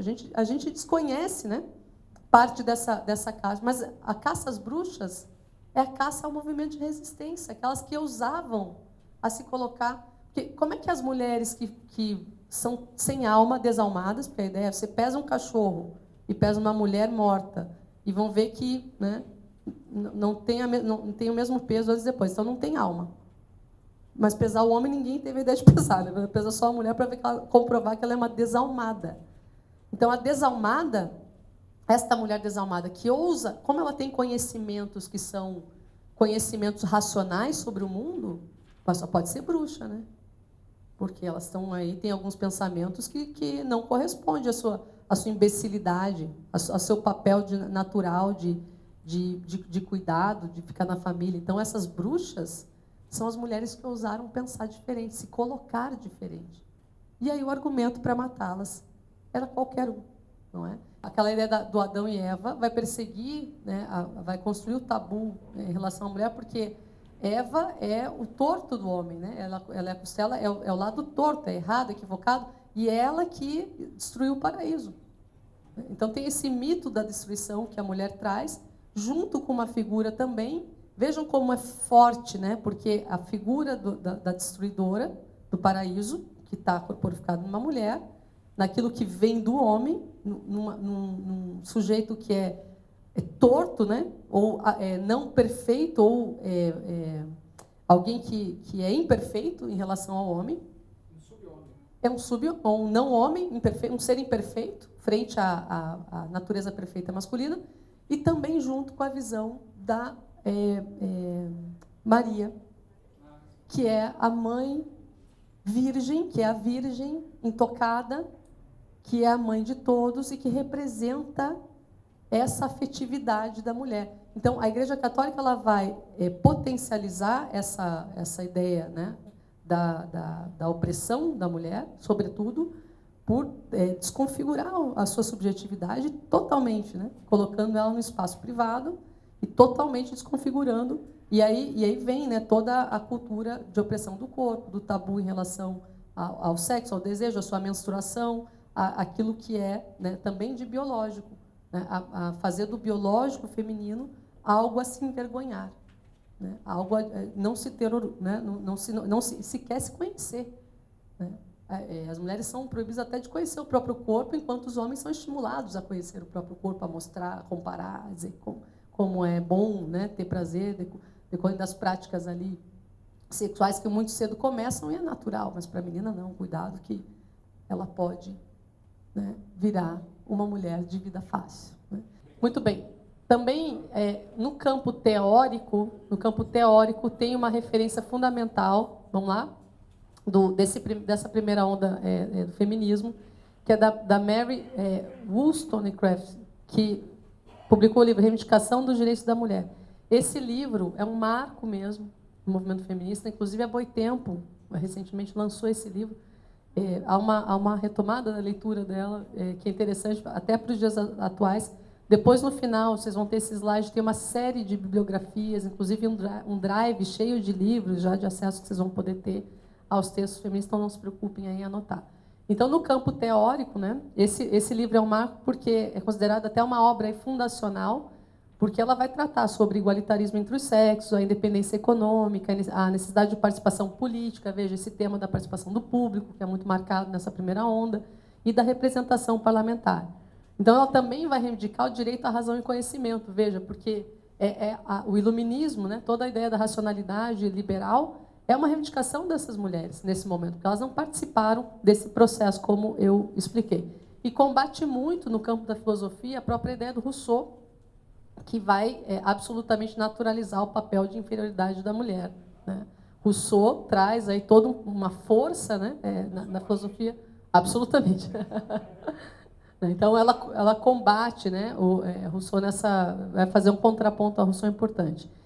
Para resumir, neste primeiro momento da primeira onda, porque é um movimento largo, a reivindicação é, sobretudo, direito à educação, direito ao trabalho, direito matrimoniais e respeito aos filhos e direito ao voto, e a participação na questão do processo público. Aqui eu vou passar aqui um pouquinho, porque também, num segundo momento, ainda dentro da primeira onda feminista, nós teremos as feministas que são também do campo, digamos, do marxismo, do socialismo, aquelas do campo do trabalho, que coincidem com o mesmo contexto de criação do cooperativismo, do socialismo, por influência do marxismo, na chamada mesmo segunda onda e segunda geração dos direitos humanos. Acompanhou, o movimento feminista também acompanhou as mudanças do processo histórico desse momento da primeira geração para a segunda geração, que é uma classificação, inclusive, questionável, né, pela nossa teoria crítica, mas o que acontece na Europa depois, né, que ocorrem as revoluções liberais? Um movimento todo de industrialização que vai gerar a proletarização, né, a vulnerabilização das condições de trabalho, inclusive de mulheres, crianças, né, com largas jornadas, e de uma teoria socialista e dos sindicatos, do surgimento do próprio cooperativismo, por exemplo, na Inglaterra, que vai se insurgir contra essa ideia liberal, capitalista de existência do Estado, dizendo, não, o Estado também tem que servir não só para conter a opressão do poder, como queriam os liberais, mas também tem que atuar, prestar políticas públicas para combater e minimizar as desigualdades sociais. E é pelos direitos sociais, pela reivindicação do direito ao trabalho, né, também fundamentados, aí, como eu falei, pelo socialismo, né, todo esse contexto da Europa naquele momento, que teremos feministas nesse campo de pensamento de referência. Como, por exemplo, Flora Tristán, que até, né, é a feminista que dá nome para uma das residências lá na Espanha nossa, que vai publicar a União Operária. Veja, esse livro, União Operária, até às vezes precede, né, alguns autores conhecidos de reconhecida importância para a organização da luta trabalhista. E ela é uma referência porque foi a primeira, por exemplo, a ter proclamado o princípio da autoemancipação do proletariado, antecedendo em 4 anos a publicação do Manifesto Comunista de Marx e Engels. Essa obra foi pensada como instrumento de propaganda de uma fé verdadeira, aquela de salvação da classe operária por ela mesma, e, mais do que isso, da humanidade pela classe operária. Veja, mulheres pensando as relações de trabalho, as relações de opressão, as condições materiais, a luta pela igualdade social. Né? Flora Tristán também, portanto, é um exemplo de um feminismo da primeira onda, não só pensando em participação política pública, no papel da mulher, nessa estrutura democrática, né, que os liberais construíram, mas também pensando em desigualdade social, em combate das injustiças sociais que são materiais, né, no sentido material, também influenciados pela própria ideia do socialismo, como eu apresentei para vocês. Em 1848, Jeanne Derain, que é francesa, curso de Direito Social, a Flora Tristán, ela é peruana-francesa, ela tinha nacionalidade. A Jeanne já é francesa. Curso de Direito Social para as Mulheres, ela elabora um projeto de união das associações trabalhadoras. Ela projeta o que depois viriam ser as centrais sindicais, as ligas, né, dos sindicatos, dos trabalhadores, pensada por uma mulher que ninguém sabe. Né, isso precedendo muitas vezes até homens, né, que vão construir esse processo no sindicalismo. Porque também o movimento de esquerda, depois vão denunciar as feministas, também propaga o patriarcalismo, né? Também é um contexto machista, patriarcal. Mesmo as lutas, né, sociais, por direitos sociais, são lutas eivadas aí das raízes do patriarcalismo também. A esquerda é mais progressista, nem em todos os campos. Né? Nesse campo aí se manteve firme também no reforço do patriarcado. Né? Bom, e nesse contexto, que em março, né, de 1857, já falando de prática social, as mulheres, né, existe a Marcha das Trabalhadoras por Melhores Condições de Trabalho, foram perseguidas na indústria têxtil de Nova York, que dá origem ao Dia da Mulher, né, 8 de março. Então, nesse contexto de uma contestação, de uma reivindicação, não só de participação pública, mas também de uma reivindicação que envolve condições de igualdade social, com discussões mais amplas da estrutura da desigualdade social. Então, ainda nessa primeira onda, nós temos, portanto, mulheres socialistas que pensavam diferentes das liberais ali que eu falei. Agora, o marco mesmo, um marco importante da luta é a luta pelo sufrágio, que foi um marco do movimento político, né, da praxis social do movimento feminista. A luta pelo sufrágio, no Brasil, por exemplo, durou mais de 70 anos. Foi uma luta longa de se conquistar. Veja que interessante aqui, pessoal. Em 1840, em Londres, teve um congresso anti-escravagista. Já havia um movimento, né, para a abolição de anti-escravagista, para a abolição da escravidão, etc. E um grupo de mulheres americanas quis participar. Bom, estamos aí, vamos lá no movimento progressista, eles estão discutindo, né, contra a escravidão, apoiamos, estamos juntos. Foram impedidas de entrar. Né? Foram impedidas com o argumento de que a participação delas ofenderia a opinião pública britânica. Porque elas estão relegadas aí às tarefas domésticas, portanto, foram silenciadas mais uma vez. A história da humanidade é a história do silenciamento, como eu falei, da violência, né, do domínio sobre o corpo da mulher, sobretudo, não é? Bom, o primeiro encontro nessa tradição aí eurocêntrica e ocidental que ocorre das mulheres foi nos Estados Unidos, onde vai ser, né, promovida a declaração dos sentimentos e de pareceres, a chamada declaração de Seneca Falls. Bom, foi o primeiro texto que propagava o direito ao sufrágio, o direito à representação, o direito ao voto, né, que foi um movimento forte que surge nos Estados Unidos e que depois, de fato, vai também influenciar movimentos nacionais dos outros países pela mesma luta sufragista, né? A luta sufragista é uma luta marco, portanto, da primeira onda do feminismo. Agora, eu falei do primeiro evento, agora, claro, na ideia do sufragismo, não incluiu, portanto, né, nesse momento, a igualdade com outras reivindicações de outros grupos de mulheres, como, por exemplo, as mulheres negras. Então, mesmo nesse congresso, tem uma mulher, conhecida, que era, né, se chamava Sojourner Truth, que fez um livro, né, fez uma manifestação, uma carta, dizendo, bom, vocês estão dizendo que as mulheres são relegadas aos espaços privados, que vocês não têm direito à participação política, mas eu sempre trabalhei, por exemplo. Né, a Sojourner já vai dizer, eu sempre trabalhei, eu não sou mulher, então ninguém para mim abre espaço para passar na rua, ninguém me trata, né, com a feminilidade da mulher, né, da mulher branca, privilegiada, não era considerada também para as mulheres negras, por exemplo. Então, a Sojourner é a primeira que vai dizer, e eu, por acaso, não sou mulher? Porque vocês estão dizendo que vocês não têm direito ao trabalho, mas eu sempre trabalhei, sempre fui obrigada a trabalhar. Então, aí é um referencial para o movimento negro, a Sojourner, né? Ela é realmente um referencial do feminismo negro, que depois vai vir com toda a força, né? Bom, então, essa luta sufragista tem homens também que apoiam, e é importante, assim como sempre os movimentos também vão ter as adesões, né, importantes de homens, de outras categorias, os antirracistas, por exemplo. Então, o liberal John Stuart Mill, que é um liberal reconhecido, é casado com uma feminista e vai ser influenciado por ela, não vai rir da cara dela, né, ao contrário do anterior lá. E vai somar na luta pelo sufrágio. Aqui no Brasil, Nízia Floresta, ao lado de Berta Luz, são consideradas, né, pioneiras do movimento feminismo, fundaram a Federação Brasileira pelo Progresso Feminino, que tinha aí como objetivo lutar pelo sufrágio feminino e o direito ao trabalho sem autorização do marido, né, porque era tutelada, né, o direito estabelecia um sistema de tutela sobre a mulher.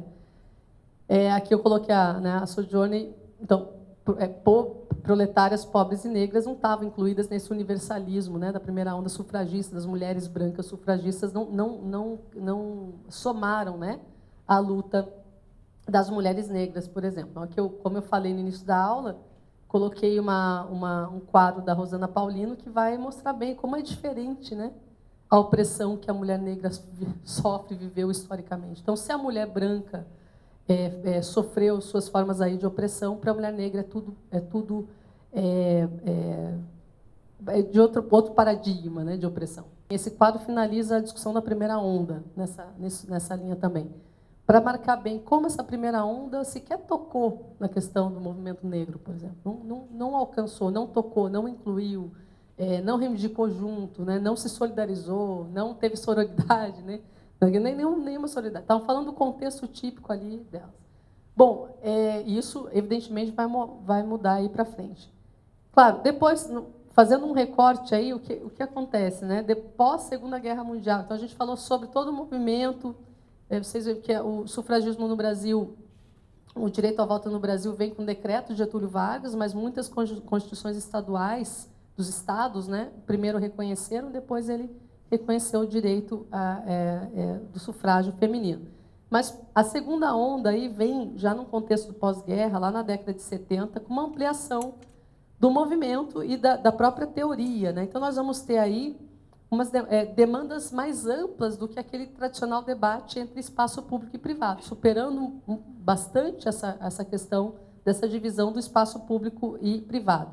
Então, tem também ainda o feminismo liberal, que vai reforçar essa ideia, né, do quanto é opressora essa ideia, essa prática de colocar a mulher exclusivamente no espaço familiar, continuará tendo esse debate, mas, ao lado desse debate, feministas que vão ressaltar a questão da liberdade sexual, da contracultura, todo o movimento hippie também, né, de emancipação do corpo, da questão sexual. E um feminismo cultural, que a gente fala que é o feminismo da diferença. O início, o surgimento dos feminismos, dos movimentos das teóricas, que não se reconhece nessa primeira onda, nesse discurso universal, como eu coloquei. Agora, claro, um dos marcos importantíssimos teóricos dessa segunda onda é Simone de Beauvoir, com a obra O Segundo Sexo. Por que é importante essa obra? Né? Referencialmente, por que ela é importante? Porque ela vai, pela primeira vez, construir essa ideia de gênero como algo cultural. Né? Então, veja, nós temos, até então, um discurso sobre espaços da mulher, sobre as opressões, as denúncias, tanto na área social quanto na esfera pública, mas não havia uma elaboração muito concreta sobre o quanto a ideia de gênero é cultural, né? Construída culturalmente. Então, o papel da mulher, ela é uma construção absolutamente cultural sobre os nossos possibilidades e potencialidades, e restrições de potencialidades, né? Ou seja, do próprio silenciamento. Então, ele vai dizer, bom, gênero não é uma questão biológica, é uma questão social. É fundamental entender isso, né? Talvez não estou dando a devida importância aqui, em função do tempo que nós temos. Parece óbvio hoje para nós, mas nesse momento não era. O gênero é uma construção cultural e social, porque é o papel que culturalmente, historicamente, foi nos atribuído, sem direito de escolha, né? Com silenciamento, com violência, com opressão, com morte. Então, essa construção que nos colocaram na cabeça de que era biológico, que nós nascemos pela maternidade, que nós temos a função biológica para gerar o mundo, né? Todo esse peso de manutenção da humanidade que nós temos nas costas, não é biológico. Foi culturalmente construído. Isso é um impacto tremendo, porque a gente começa a entender que há um discurso racional de submissão da mulher, em função da nossa genética. E com discursos que hoje, senso comum, até hoje perduram. Né? Veja, não é normal, é só a mulher que pode gerar filho, então não é natural. Aquele discurso raso, às vezes vocês ouvem no direitos humanos, aquelas pessoas que são homofóbicas, né? Homoafetivas, homofóbicas, dizem, não, mas veja, lá na floresta, os animais não agem assim. Não tem nada que a gente possa vincular com o estado de natureza, com as relações que acontecem na natureza, com os processos culturais. E fizeram acreditar, esse discurso se reforça até hoje. Até porque existem animais que são homossexuais. Exatamente, até porque tem práticas que são... Né, esse discurso pretensamente científico. Então, a academia e a ciência, a universidade, manteve o seu perfil patriarcal, porque usou de teorias, né, científicas para justificar a submissão. E Simone de Beauvoir vai dizer, não, espera aí. Né? A questão aqui é social, é uma construção cultural sobre o nosso gênero, que nos foi colocada pela sociedade, pelos valores morais, pelos valores históricos, religiosos. E sexo biológico, e a biologia é outra coisa. Não condiciona a nossa forma de vida. Então, ela é um referente, porque ela constrói, né, essa concepção de gênero, que denuncia, ajuda a identificar essas camadas opressoras aí do próprio patriarcalismo. Bom, mas o poder e a cultura são patriarcais. A mulher é o outro. Por que é o segundo sexo? Não tem reciprocidade. Né? A mulher é uma mera projeção dos desejos masculinos. Ela só está ali, só vive para cumprir a função de atender aos desejos dos homens. Atender às suas necessidades, a necessidade da família. Né? Então, é o segundo sexo, né? Sem qualquer reciprocidade. É um marco, né? Importantíssimo, hein? De compreensão da realidade. Bom, também temos aí, né, ainda na linha das liberais, nessa segunda onda, a Beth Friedan, que vai escrever A Mística Feminina, falando muito sobre como é a vida das mulheres, né, do lar nos Estados Unidos, assim, uma perspectiva bem liberal mesmo. Então, na Mística Feminina, ela vai dizer, o problema é político também. Veja, politizar, né, politizar o tema do feminismo é importantíssimo para denunciar essas práticas sociais também. Mas a mística feminina foi, na verdade, a reação patriarcal contra o sufragismo e a incorporação da mulher na esfera pública durante a Segunda Guerra Mundial. Identifica a mulher como a mãe e esposa, o que restringe qualquer possibilidade de relação pessoal e culpa todos aqueles que não vivem felizes apenas para os outros. Porque, claro, como eu falei, na guerra a mulher teve que ir ao trabalho, mas depois a gente tem que retomar, né? Porque as relações públicas e a força de trabalho ela é tipicamente masculina.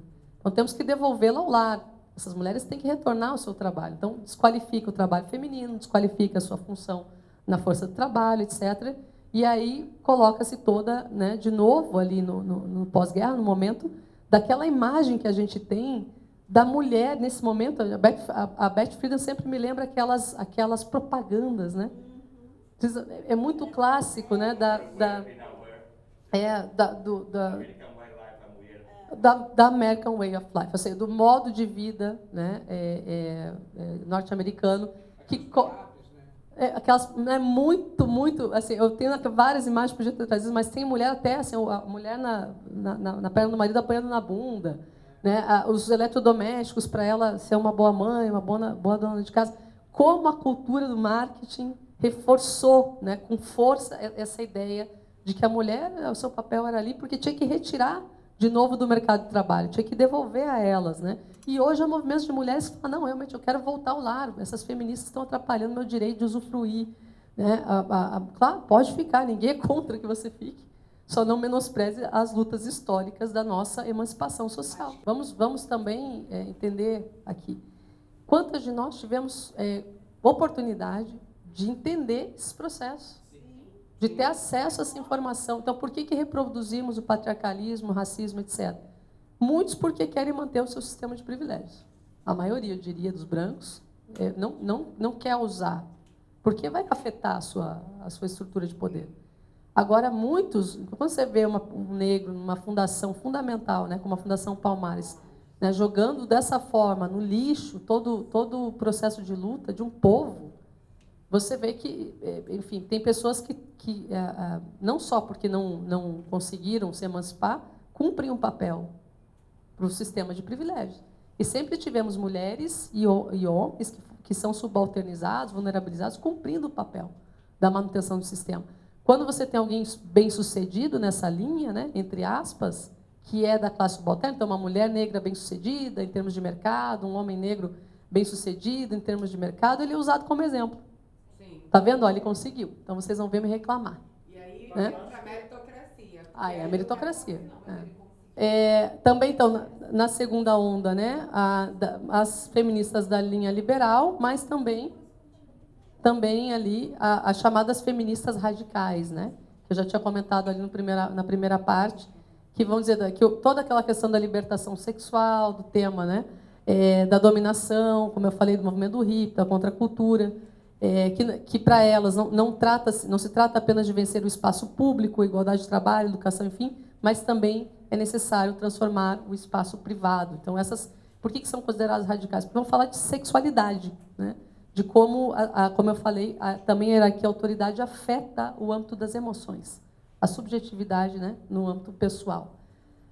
Uma referência é Kate Miller, vai escrever Política Sexual, em 1970, onde ela vai dizer, bom, o sexo é uma categoria social impregnada de política. Bom, aí vai fazer toda uma crítica também aos movimentos de esquerda. Opa, também são machistas aí, né? Hoje a gente dá o nome de esquerdo macho, tem muito por aí. Então, as feministas da segunda onda expandiram o significado de justiça para além da questão da classe trabalhadora, reinterpretando as desigualdades sociais que tinham sido negligenciadas, rejeitando o foco exclusivo no marxismo ou no liberalismo. Então, desvendaram outras camadas da injustiça na família, nas tradições culturais, na sociedade civil e na vida cotidiana. Importantíssimo, então, a teoria e o movimento feminista, porque elas vão demonstrar que o mundo é mais complexo do que direita e esquerda, né?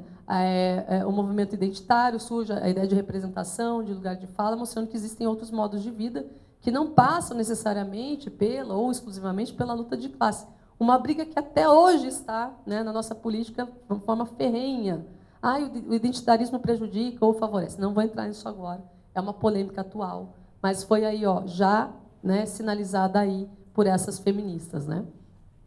Bom, a terceira onda do feminismo, coloquei uma obra aí de Adriana Varejão, super consagrada, né, artista brasileira super consagrada hoje, que das artistas vivas, os artistas vivos mais brasileiros vivos, as obras mais caras são dela. Bom, nessa nossa ideia de meritocracia, consumo, etc., não sei se isso, né, pode significar, mas obras de caráter também feminista, né, que tem essa expressividade toda. A terceira onda é o feminismo da diferença. Vamos lá, aí sim, né, entra aí toda uma ideia de feminismo plural, de multidimensões, de interseccionalidade, né, especialmente do movimento negro, de mulheres que vão dizer, olha, não tô identificada aí, né? Vamos falar de dor, né? O que compartilham as mulheres negras? Não é sororidade, não é a ideia de que nós somos, né, temos que ser cúmplices, ter empatia. Não, o que as mulheres passam negras, né, me arrepia, porque, pessoal, eu ouvi a Sueli falando hoje, eu estava ouvindo, né, essa entrevista, estou muito impactada por ela. Ela diz, bom, as mães negras é que perdem seus filhos na favela, não é? São as mães negras que ficam com essas dores. Então, o luto é um verbo para essas mulheres. Isso é de arrepiar, cara. O luto é um verbo, porque a dor de uma mãe que perde um filho, né, é a dor da mãe negra. Então, não é sororidade, é dororidade. Porque o que se compartilhou até hoje foi a dor. O que nós sabemos nessa escrevivência é vivenciar os nossos processos de dor que a mulher negra passou e que não são, para nada, aproximados ao que passaram as feministas brancas, né, de países privilegiados, ou mesmo no nosso país. Então, esse é o feminismo, esse é o momento da insurgência de novas formas de pensar o feminino, o feminismo, né, que não estavam contempladas nas ondas anteriores, que foram importantíssimos também para romper. E Sueli falou hoje, eu falo porque a Sueli fala que a Lélia Gonzalez foi a grande referência dela, né? E ela é a nossa referência viva. Então, ela diz hoje, veja, os brancos não precisam ensinar mais nada para a gente já entendeu tudo, não veio querer ensinar, né? Então, eu estou aqui num papel difícil, porque eu queria não estar eu falando, mas eu tenho o dever de dizer que, nesse momento, a insurgência das mulheres, especialmente negras, das mulheres latino-americanas, a ideia de um movimento que existem outras formas de cultura que não estavam incluídos aí, é que surge com toda a força, numa pluralidade imensa de movimentos e de teorias também que vão justificar esse terceiro momento, né, do feminismo aí no mundo. E eu lembrei isso também porque, veja, existe o conceito de Pachamama, né, em algumas culturas indígenas latino-americanas, a ideia que é a mãe terra, né, que é o significado da vida, de uma cosmovisão do como deve o mundo funcionar, as relações comunitárias, etc. Nesse momento, então, na terceira onda, nós temos aí as variadas insurgências. Vejam isso. Sim. Então, aqui, né? Veja, é emocionante, né, Manuel? É emocionante, não é, gente? Sério. Porque é de estudo sobre a cultura brasileira, sobre o racismo, sobre o papel das mulheres. Você falou, tem até hoje. Eu ouvi também, sempre é uma crítica, né? É muito violento o feminismo negro, porque as mulheres vêm com muita força, muito violenta, elas reclamam muito, etc. E eu ouvi esses tempos também o Lázaro Ramos falando, imagine, você segurou, é como segurar um vômito mesmo. Você foi silenciado de séculos de racismo e opressão. Quando sai, meu amigo? Sai como um vômito mesmo. Então, nós temos que entender, às vezes, temos que entender mesmo. O nosso papel, às vezes, que é de ouvir. Simples assim. Ouvir, né? E é difícil ouvir, né? Muito difícil, às vezes, ouvir. Então, eu digo isso com todo amor e carinho que eu possa, no mundo, dizer. Se colocar no lugar do outro é difícil, é muito difícil. Bom, então, essa terceira onda, para a gente ir finalizando, né? Uma forte crítica da reivindicação da igualdade, ou seja, ingressar. Por que há a crítica dessa reivindicação? Porque as feministas plurais vão dizer, vocês querem só participar do Estado democrático, vocês querem só fazer parte do sistema de privilégios. Então, se para vocês alcançaram o status de cidadania, ok, e o resto? E aquelas que não estão incluídas, não estão visibilizadas, há uma crítica forte, né? Incluindo temas transversais, como classe, raça, etnia, sexualidade, etnocentrismo ocidental, colonialismo, feminismo decolonial, é fortíssimo na América Latina. Temas que são de múltiplas dimensões, né? Incluindo demandas que são também tradicionais, a questão da reprodução sexual, educacional, das condições materiais do trabalho, entre outras coisas. Na década de 90, eu vou fazer aí referência a Judith Butler, que veio aqui, quase foi, né?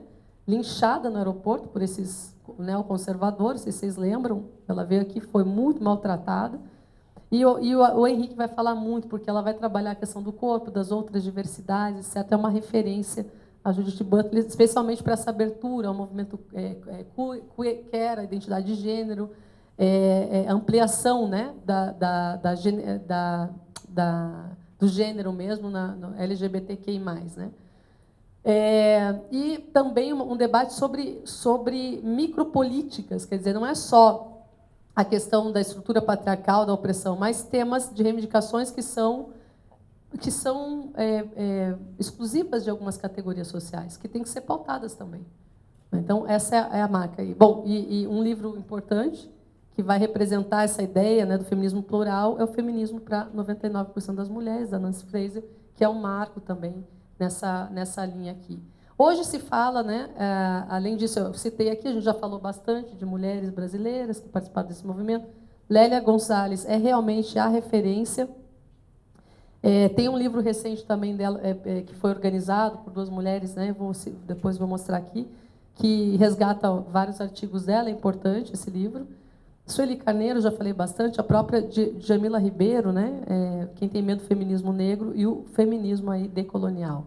Se fala hoje de uma quarta onda do feminismo, só para ter uma ideia desses movimentos globais, né, feministas, que ssão, muitas vezes, reivindicações comuns em vários países. Né?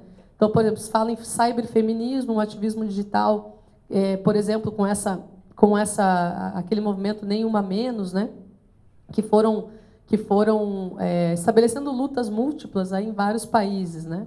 O Me Too também, a denúncia do assédio em âmbito global, que a indústria também cultural foi muito forte em denunciar, né, o assédio sofrido, por exemplo, na indústria do cinema. E, enfim, com a tecnologia, né, a manifestação dos movimentos feministas também pela tecnologia, com maior amplitude global, pelo alcance que tem mesmo a tecnologia. E a gente chega em 2022, né, para finalizar aí a nossa aula. Então, nós temos aí 1930, uma senhora porque os cangaceiros no Brasil tinham a prática de marcar as mulheres como para definir a sua posse mesmo, ideia de posse. Então, marcada a ferro e fogo mesmo, como se fosse um animal, né? Para identificar a posse. Né? E o cangaço, claro, embora seja um momento de resistência, etc., né, alguns vão criticar, né, querendo desqualificar o movimento. Não, mas existiu isso. E houve essa prática de violência em relação às mulheres.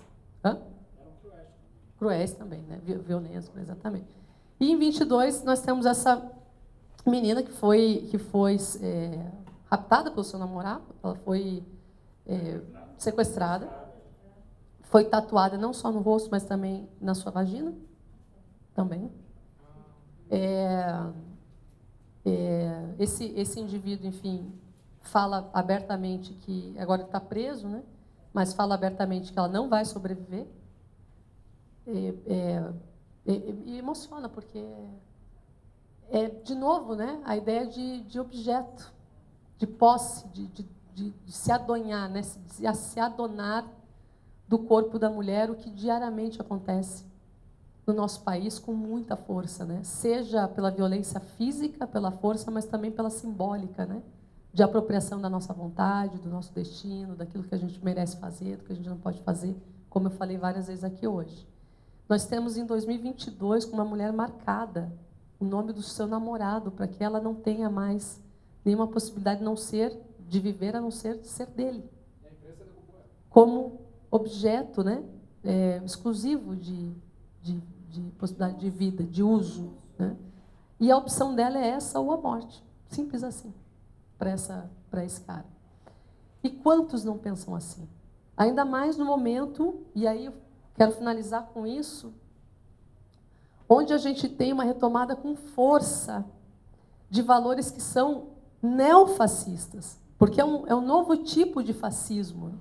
É uma política que pensa em dominação mesmo, racial, de gênero, de intolerância à diversidade, como eu falava no início, uma política que não tem vergonha de se colocar assim no debate público. não se envergonha mais. Ou seja, nós abandonamos, inclusive, aqueles referenciais do liberalismo. Abandonamos o debate republicano, abandonamos o debate público que, pelo menos da direita republicana, permite o diálogo. Não que, né, ele também não seja opressor, como vimos aqui. É mais porque é o debate onde não é possível o debate. Como é que a gente vai contestar valores que se colocam que se baseiam na morte do outro? Se está propugnando a minha morte, está defendendo abertamente que eu devo morrer, eu vou debater com essa pessoa, isso não é liberdade de expressão? Isso não está protegido pelo princípio da democracia? Essa pessoa está pregando um partido que mata, nos mata. E eu tenho que sentar e discutir que isso é liberdade de expressão? E está aí uma guerra cultural colocada, né, para aprofundar o nível de retrocesso em todas as áreas. Na saúde, na educação, na cultura, no direito, né, das mulheres, dos indígenas, dos estrangeiros, dos migrantes, das pessoas pobres. Um discurso que se impõe de uma forma violenta pela arma, pela não educação, né, pela imposição da menina no seio da família, que é onde tem mais pedofilia, que é onde acontece os abusos, violações das crianças. Por que a educação sexual incomoda? Porque a educação sexual permite a criança denunciar. Ela se dá conta que é errado aquilo. Que o que estão fazendo com ela não é certo. Porque a criança não sabe, ela não tem culpa do que estão fazendo com ela. Ela até identificar que é errado, ela pode estar adulta já. Mas, nossa, então o que fizeram aquilo comigo? Né? Então, por isso que liberdade sexual, falar abertamente, discutir para essa gente que quer a retomada de um patriarcalismo medieval. É medieval o que eles estão propondo. E o debate é aberto, é a defesa pública disso, junto com armamento, junto com retirada da educação das mulheres, é o Talibã se impondo na nossa cultura. Então, essa liberdade conquistada pelo movimento corre riscos. Daqui a pouco a gente está se escondendo de novo, escondendo os corpos para sobreviver. Não é? Então, há um momento no nosso país, sobretudo, a perda dos direitos civis, dos nossos direitos civis que foram conquistados duramente, né? Conquistados com a morte de muitas mulheres que passaram. Estamos num retrocesso tamanho que não é conspiração imaginar que a gente pode de novo ser tutelada de novo por homens, inclusive na nossa vontade de desejo sexual. E muitos irão concordar com esse processo. Irão legitimar esse mesmo processo, né? Irão convalidar, porque o que faça, independente do que faça esse governo, essas pessoas, por um fanatismo religioso e político, vão continuar apoiando. Bom, então, somos maiores que isso, né? Então, eu falava com nossa colega agora, no intervalo, toda essa luta, esse movimento que é histórico, que é global, que é multidimensional, que eu queria sensibilizá-los aqui, não tem fim. E, muito menos, está assegurado pelo direito. Lamentavelmente. O direito é uma falácia da elite. Tá? O direito não chega na favela, o direito não chega para a maioria da população. O direito é um instrumento de poder das pessoas ricas, né? Como a gente colocou ali. Esse Estado moderno não chega para ninguém, chega o direito penal, a gente sabe disso. Chega a câmara de gás, que é uma prática dada em aula para os policiais, que é o que a gente viu. Eles ensinam rindo da cara do povo. Né? E na última chacina que teve, as pessoas aplaudindo a polícia levar um homem morto. É a barbárie. A barbárie está justificada. Gente, vai voltar o direito à honra. Matou pelo direito à honra, né? O homem matou porque a mulher traiu, é uma mulher que não é honesta. O conceito de mulher honesta. Exatamente. Então, a gente é uma sociedade que está em risco, né? E eu dizia, bom, eu tenho uma vizinha que, sabendo da chacina, aquela mulher branca, né, de classe média, morreu uma cabeleireira, né? E ela falou, bom, aí vem esse pessoal de direitos humanos, né, que querem defender essa gente. Eu falei, não, mas veja, mas você está dizendo que são todos bandidos, e a cabeleireira? Que foi morta no sindicato? Estava no lugar errado. Gente, estava no lugar errado. Mas não é... Eu não consigo mais cumprimentar as pessoas. Para finalizar, eu quero, primeiro, assim, agradecer muito a paciência de vocês, a atenção. Assim. Eu quero dizer o seguinte, o momento é muito crítico mesmo. De novo, vou terminar com a Sueli, porque vejam, né, ouçam esse episódio. Ela vai dizer, é uma política de morte, está morrendo muita gente. Na década de 80, né, a gente não via esse processo com tanta visibilidade, tanta força, porque tem uma política de poder que está no poder, que está levando a cabo, né, uma estratégia. Não dá para achar que é algo engraçado, brincadeira, que chegou lá sem propósito. É uma estratégia. Essa guerra cultural é uma estratégia de retrocessos, né, e por isso que a luta é permanente. Acho que o que ensina a teoria crítica, que também nos ensina com muito mais profundidade, viu, Manuel, o feminismo, né, do que a própria teoria crítica de direitos humanos, é que a resistência ela é permanente. As conquistas legais são só o começo, são sempre o começo, nunca o fim das lutas. O que nós garantimos de direitos civis, de direitos políticos, direitos sociais para mulheres, ao longo de todos esses caminhos tortuosos que nos levaram até aqui, estão em risco. Então, a luta é permanente, né? Nós temos que resistir sempre. Obrigada, pessoal. Obrigada mesmo. Desculpa. Obrigada.